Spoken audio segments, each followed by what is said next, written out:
গাড়ির এসির সমস্যা। এই নাট টেনে সর্বপ্রথম খুলতে হবে 10 নম্বর।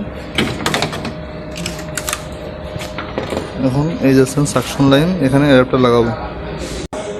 এই যে অ্যাডাপ্টার লাগালাম।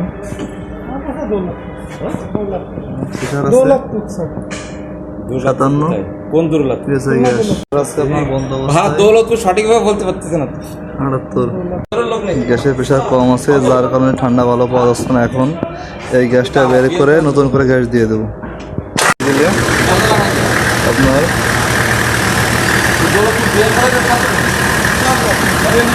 22 PSI। গ্যাসের প্রেশার কম আছে আমার, আর PM দিলে আরও কমে যাবে। বাড়ান, আরও বাড়ান, অনেক কম আছে। এই যে নিচে হোস ক্লিন দেবো, এই যে হোস ক্লিন দিচ্ছি। এখন আমার 40 প্রেশার আছে, সব রিজার্ভার ট্যাঙ্কিতে নিয়ে নেবে এই গাড়ির। হাওয়া নিচ্ছে।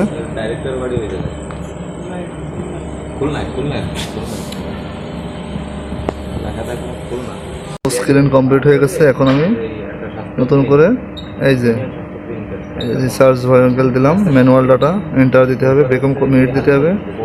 বেকম দেবো আমি, টাইম দিছি, এন্টার।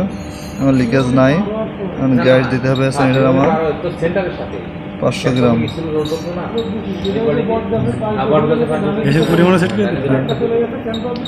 450 গ্রাম, আর সে তোমার 400 গ্রাম গ্যাস। আর অয়েল দিলাম, ইয়েস। এই যে শুরু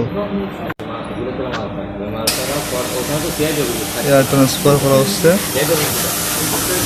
এই যে আমার এখন বেকম রিকভারি হচ্ছে, রিকভারি ইন প্রসেস শুরু হয়ে গেছে রিকভারি করা।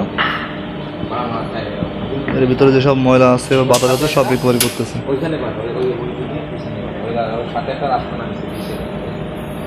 অয়েলও আছে আমার ভিতরে, অয়েল আসতেছে।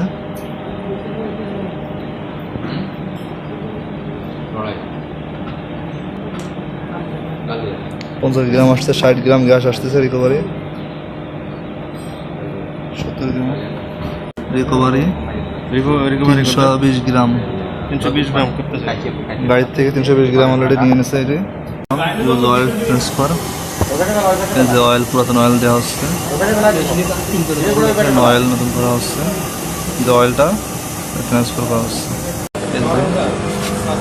অয়েল ট্রান্সফার হয়ে গেছে। আর বেকম টাইম শুরু হয়ে গেছে। 5 সেকেন্ড বেকম হবে, 5 মিনিট, সরি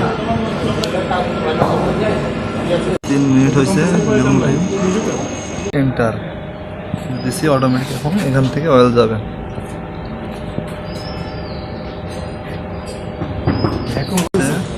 70 গ্রাম, 110।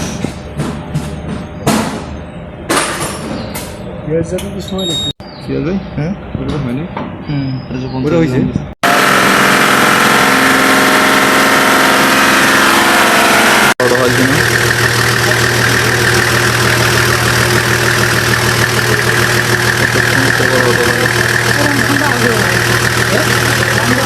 ভালো হচ্ছে।